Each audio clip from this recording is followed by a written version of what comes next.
Audio 3 Sardar Vallabh भाई पटेल। लेखक वेदमूर्ति तपोनिष्ठ पंडित श्री राम शर्मा आचार्य। अंग्रेजों भारत छोड़ो। 7 और 8 अगस्त की कांग्रेस कमेटी की मीटिंग में तो गांधी जी के अंग्रेजों चले जाओ प्रस्ताव का समर्थन करते हुए सरदार पटेल ने जो कुछ कहा वह एक प्रकार से अगले दिन 9 अगस्त से आरंभ होने वाले विद्रोह का श्री गणेश करना ही था।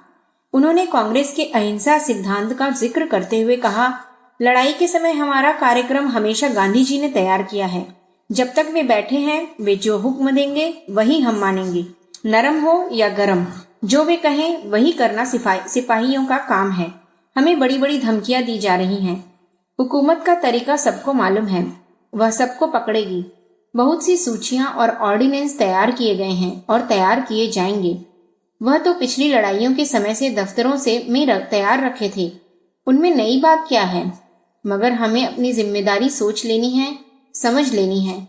जब तक गांधी जी मौजूद हैं तब तक वे जो हुक्म दें, जो हिदायत जारी करें, एक के बाद एक जो कदम उठाने को कहें वही उठाना है। न जल्दबाजी की जाए, न पीछे रहा जाए। हर एक व्यक्ति को आज्ञा और अनुशासन का पालन करना है। लेकिन मान लीजिए सरकार ने ही कुछ किया, सबको पहले से ही पकड़ लिया, तो क्या किया जाए? ऐसा हो अगर सरकार गांधी जी को पकड़ ले तो ऐसे मौके पर कदम कदम की बात नहीं हो सकती। फिर तो हर एक बात हिंदुस्तानी का, जिन्होंने इस देश में जन्म लिया है, उन सब का यह फर्ज होगा कि अपने देश की आजादी तुरंत हासिल करने के लिए उसे जो सूझे वही कर डाले। जो यहाँ बैठे हैं वे सब इतनी बात यहीं से लेते जाएं। जब तक गांधी जी हैं वे हमारे सेनापति हैं, परंतु वह पकड़े जाएं तो किसी की जिम्मेदारी किसी पर नहीं रहेगी। सारी जिम्मेदारी अंग्रेजों के सिर रहेगी। अराजकता की जिम्मेदारी भी उन्हीं पर होगी। अराजकता का डर अब देश को नहीं रोक सकेगा। अखबारों के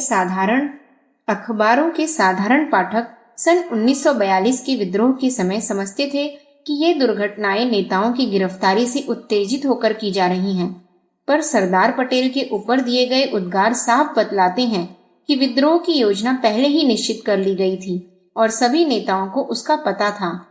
पर सरदार पटेल तो उसके लिए पूरी तरह तैयार थे और उनको आगामी सप्ताह में ही होने वाली तोड़फोड़ और घोर अशांति का अच्छी तरह पता था। उन्होंने अपने अहमदाबाद के भाषण में जो रेल, तार, डाक आदि के बंद हो जाने का संकेत किया, तो लोगों ने भी विद्रोह के पहले ही दिन इन्हीं को रोकने की व्यवस्था की। उस दिन समस्त देश में सैकड़ों स्थानों पर रेल की पटरियां उखाड़ी गईं, तार काटे गए और डाक खाने जलाए गए। जनता के बड़े बड़े दलों ने अनेक कस्बों तथा छोटे नगरों के कलेक्टरों के कार्यालय और खजानों पर हमला किया और बहुत से स्थानों में 2-4 दिन के लिए अपनी सरकार भी कायम कर दी। पर सरदार पटेल को अपनी जनता की शक्ति का पूरा अनुमान था, इसलिए उन्होंने गिरफ्तारी से कुछ समय पहले ही कह दिया था, बस हमारी क्रांति 7 दिन की होगी, इसमें जो कुछ कर सकते हो बड़ी तेजी से कर डालो।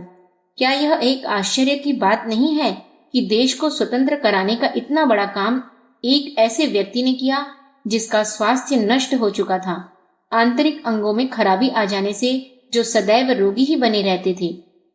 अहमदनगर के जेलखानों में भी वे अपने जीवन से निराश थे।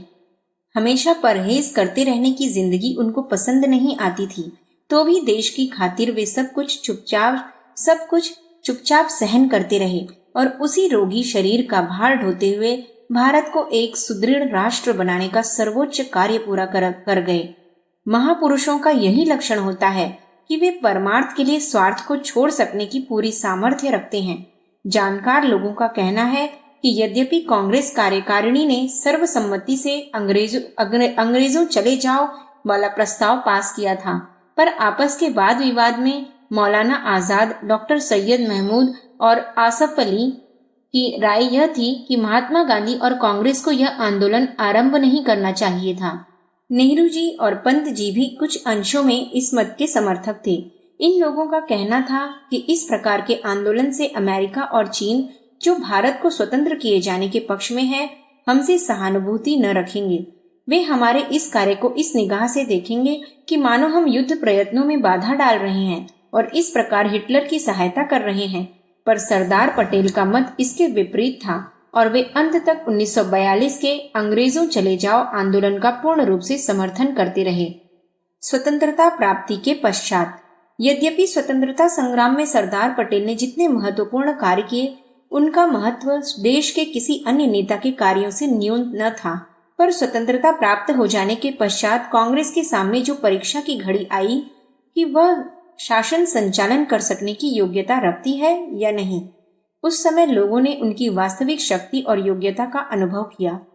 पाकिस्तान के बनते ही वहां के हिंदुओं पर जो आपत्ति आई और लाखों व्यक्ति घर बार छोड़कर प्राण बचाने के लिए भारत में चले आए, उनकी सुरक्षा और पुनर्वास की व्यवस्था करना एक बड़ी विकट समस्या थी। एक तरफ देश में जगह जगह हिंसा और खून खराबी का तांडव हो रहा था और दूसरी ओर लाखों बेघर बार के व्यक्ति स्त्री बच्चों को लेकर नगर की सड़कों पर पड़े थे। चारों तरफ भयंकर और निराशापूर्ण दृश्य दिखाई पड़ रहे थे और लोग सोचने लगे थे कि इससे तो अंग्रेजों का राज्य ही अच्छा था।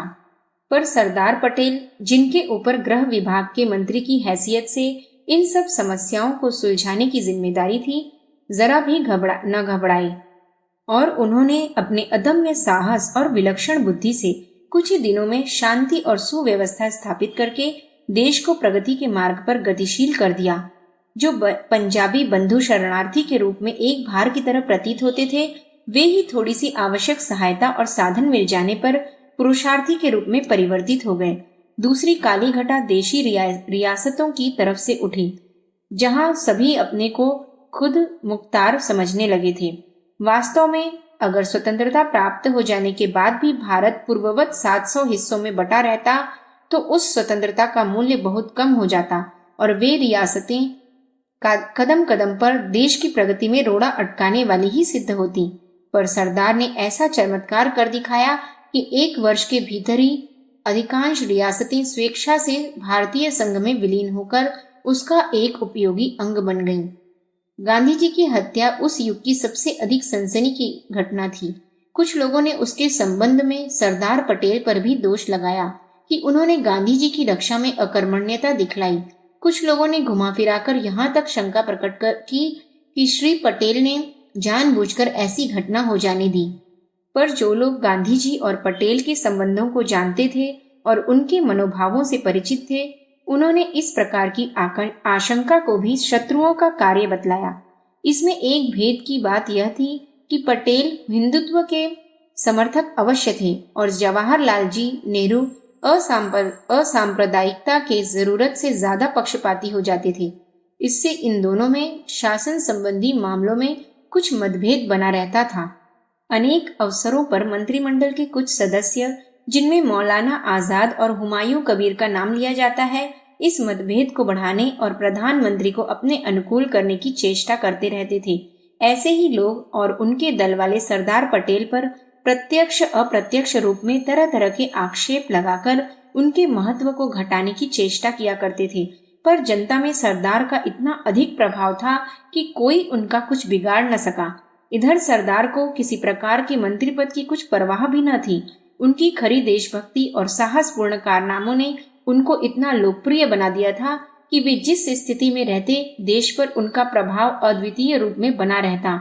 जब उन्होंने कुछ लोगों को अपने विरुद्ध जवाहरलाल जी के कान भरते देखा, तो उसी 30 जनवरी 1948 को, जिस दिन संध्या के 5 बजे गांधी जी की हत्या की गई, दोपहर के समय गांधी जी से भेंट की थी और अनुरोध किया था कि वे उनको मंत्री पद से त्याग पत्र देने की अनुमति दे दें। उनकी यह बात सुनकर गांधी जी ने उनको सामने अपना हृदय खोलकर रख दिया। उन्होंने कहा, पहले मेरा विचार होता था कि नेहरू और पटेल में से कोई एक मंत्रिमंडल से पृथक हो जाए, पर अब स्थिति को देखते हुए मैं इस दृढ़ निश्चय पर पहुंचा हूं कि मंत्रिमंडल में दोनों का रहना आवश्यक है। मैं आज प्रार्थना के पश्चात इसी विषय पर भाषण करूंगा, पर उनको उस संबंध में कुछ कहने का अवसर ही न मिला, क्योंकि प्रार्थना सभा में घुसते ही एक आतताई ने उनको गोली मार दी। श्री पटेल ने बातचीत के अंत में गांधी जी का आग्रह देखकर यह वचन दे दिया था कि वे मंत्री बने रहकर नेहरू जी को सदा पूर्ण सहयोग देते रहेंगे।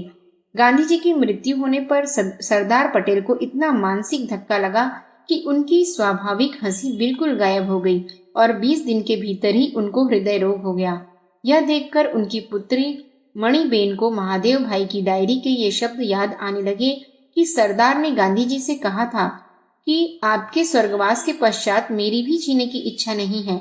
मैं भगवान से प्रार्थना करता हूँ कि हम दोनों की मृत्यु साथ साथ हो। दो सच्चे और राष्ट्र सेवक मित्र।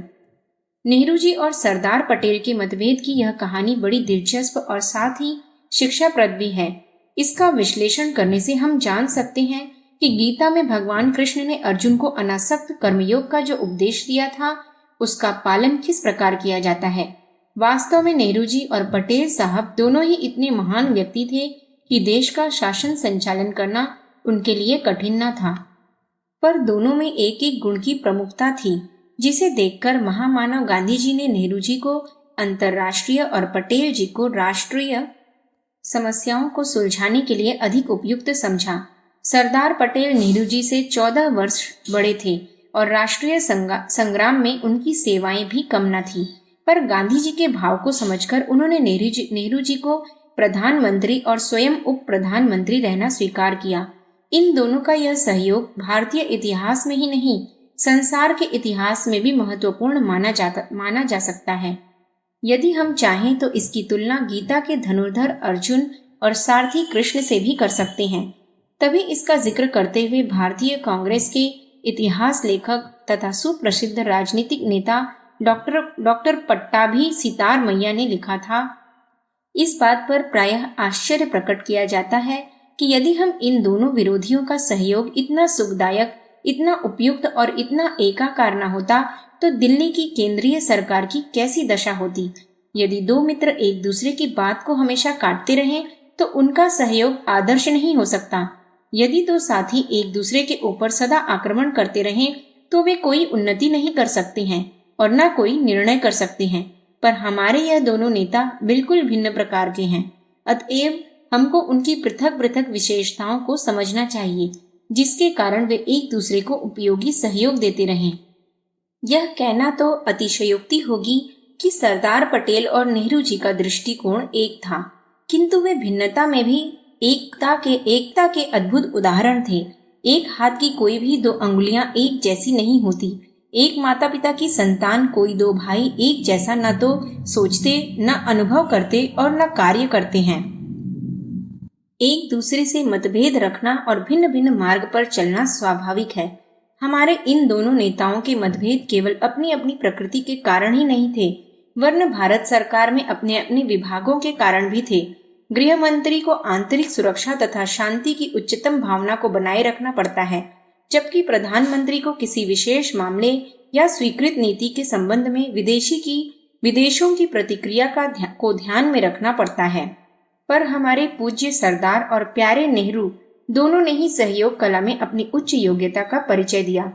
इन दोनों महान नेताओं का सहयोग व्यावहारिक रूप में किस प्रकार प्रकट हुआ, यह कांग्रेस के एक उच्च कार्यकर्ता तथा सभी नेताओं से संपर्क रखने वाले श्री हरिभाऊ उपाध्याय के इस लेखांश से विदित हो सकता है। पंडित जवाहरलाल नेहरू तथा सरदार के मिजाज में बहुत अंतर था। यहाँ तक कि उन दोनों की कार्य प्रणाली भी एक दूसरे से भिन्न प्रकार की थी, किंतु भारत के स्वतंत्र होने के पश्चात सरदार नेहरू जी को अपना नेता मानने लगे थे। इसके बदले नेहरू जी सरदार को परिवार का सबसे वृद्ध पुरुष मानते थे। दोनों के मतभेद के विषय में प्रायः अफवाहें फैल जाती थीं और विभेदात्मक नीति वाले अत्यंत प्रसन्न होकर उनमें फूट पड़ जाने की आशा करने लगते थे, किंतु सरदार ने कभी पानी को सिर से ऊपर नहीं निकलने दिया। यदि कोई उन दोनों में से किसी की भी नीति पर आक्रमण करता तो उक्त आलोचक को वह दोनों फटकार देते। वे दोनों एक दूसरे के कवच थे। एक कांग्रेसी कार्यकर्ता ने, जिसे सरदार का विश्वस्त समझा जाता था, बतलाया कि सरदार ने मुझसे अपनी मृत्यु शैया पर गुप्त रीति से कहा था कि हमको नेहरू जी की अच्छी तरह देखभाल करनी चाहिए, क्योंकि मेरी मृत्यु से उनको बहुत दुख होगा। इसी प्रकार की घटना नेहरू जी की भी है। सरदार पटेल अपने व्यंग्य के लिए प्रसिद्ध थे और एक दिन नेहरू जी भी उनके व्यंग्य के शिकार हो गए। उस समय उपस्थित एक मित्र ने इसका जिक्र नेहरू जी से कर दिया तो नेहरू जी ने उत्तर दिया, इसमें क्या बात है, आखिर एक बुजुर्ग के रूप में उनको हमारी हंसी उड़ाने का पूर्ण अधिकार है, वे हमारी चौकसी करने वाले हैं। नेहरू जी के उत्तर से लाजवाब होकर वे सज्जन शीघ्र ही वहां से चले गए। भारतीय राष्ट्र का निर्माण करने वाले इन दोनों महापुरुषों की महिमा इतनी अधिक है कि बहुत वर्ष बीत जाने पर भी लोग उनका स्मरण करते रहेंगे। आज भी किसी राष्ट्रीय संकट के समय जनता सरदार पटेल को याद करती है। इसी प्रकार अंतरराष्ट्रीय समस्याओं के गंभीर हो जाने पर लोग नेहरू जी को याद करते रहते हैं। वर्तमान समय के खाने कमाने वाले नेताओं से उनकी कोई तुलना नहीं की जा सकती। उनको राजनीतिक नेता के बजाय राजनीतिक तपस्वी कहना अधिक उचित होगा। उन्होंने देश के लिए कितना त्याग और कष्ट सहन किया, इसे सब कोई जानते हैं। उनका बड़े से बड़ा विरोधी यह नहीं कह सका कि उन्होंने इन कार्यों से किसी प्रकार का निजी लाभ उठाया। यदि अन्य व्यक्तियों की तरह ये भी अपना धंधा करते रहते तो सहज में धनी मानी बनकर खूब आराम का जीवन बिता सकते थे, पर इसके बजाय उन्होंने दिन रात कठिन परिश्रम करके बदले में जेल का जीवन व्यतीत किया और जानबूझकर हर तरह की हानि उठाई। प्रत्येक नेता कहे जाने वाले को इस कसौटी पर किसी हद तक खरा उतरना ही चाहिए। सरदार पटेल राष्ट्रभक्त होने के साथ ही भारतीय संस्कृति के भी महान पृष्ठपोषक थे। वे सदा अत्यंत सादी देशी ढंग की वेशभूषा में रहते थे और घर का वातावरण प्राचीन ढंग का ही रखते थे। भारत का बंटवारा हो जाने के पश्चात नवंबर 1947 में जब वे सौराष्ट्र का दौरा करने गए तो आरंभिक मुसलमान आक्रमणकारियों द्वारा तोड़े गए सोमनाथ के मंदिर को भी देखा। उसकी दुर्दशा देखकर उनको हार्दिक कष्ट हुआ और उसी समय उसके पुनः निर्माण का संकल्प कर लिया। सरदार की अपील पर बहुत थोड़े समय में ही देश के सभी भागों से एक बड़ी धनराशि इकट्ठी हो गई और सौराष्ट्र के राज प्रमुख जाम साहब की अध्यक्षता में ट्रस्टियों का एक बोर्ड मंदिर के निर्माण कार्य की देखभाल के लिए नियुक्त कर दिया गया। कहना न होगा कि मंदिर पुनः भारत के गौरव के अनुरूप तैयार हो गया, जिसकी मूर्ति प्रतिष्ठा के महोत्सव में भारत के राष्ट्रपति डॉक्टर राजेंद्र प्रसाद ने भी भाग लिया। सन 1948 में जब सरदार एक भारतीय युद्धपोत में बैठकर गोवा के पास होकर गुजर रहे थे तो जहाज के कमांडिंग अफसर से कहा कि हमारे सामने अभी गोवा पर अधिकार कर लो। जब कमांडर ने इस संबंध में कानूनी कठिनाइयां बतलाईं तो कहा, खैर अभी रहने दो, ऐसा करने से जवाहरलाल इस पर ऐतराज करेंगे। इस प्रकार सरदार पटेल का जीवन प्रत्येक मनुष्य के लिए एक बहुत बड़ा आदर्श उपस्थित करता है। वह यह कि मनुष्य को केवल कमाने खाने की जिंदगी ही व्यतीत नहीं करनी चाहिए, वरन देश और समाज की रक्षा का प्रश्न उपस्थित होने पर निजी स्वार्थ को त्याग कर उसी को प्राथमिकता देनी चाहिए। यदि देश और समाज का पतन हो गया तो हमारी व्यक्तिगत उन्नति भी बेकार हो जाती है। इसलिए जो कोई अपने मानव जन्म को सार्थक करना चाहता है उसको अवश्य ही अपनी शक्ति और साधनों का एक अंश समाज सेवा के निमित्त लगाना चाहिए। जो इसकी उपेक्षा करता है वह एक प्रकार से बेईमानी करता है। हमारा जीवन निर्वाह समाज के आश्रय से ही संभव होता है। यदि हम समाज सेवा के कर्तव्य को पूरा नहीं करते तो इसका अर्थ यह है कि हम जीवन के अंत तक समाज के ऋणी बने रहते हैं और उसका कुपरिणाम हमको आगामी जन्म में सहन करना पड़ेगा। इसलिए हमको अपने ही युग के महापुरुषों से, जिनमें सरदार पटेल का प्रमुख स्थान है, प्रेरणा लेकर देशभक्ति और समाज सेवा के मार्ग पर चलना ही चाहिए।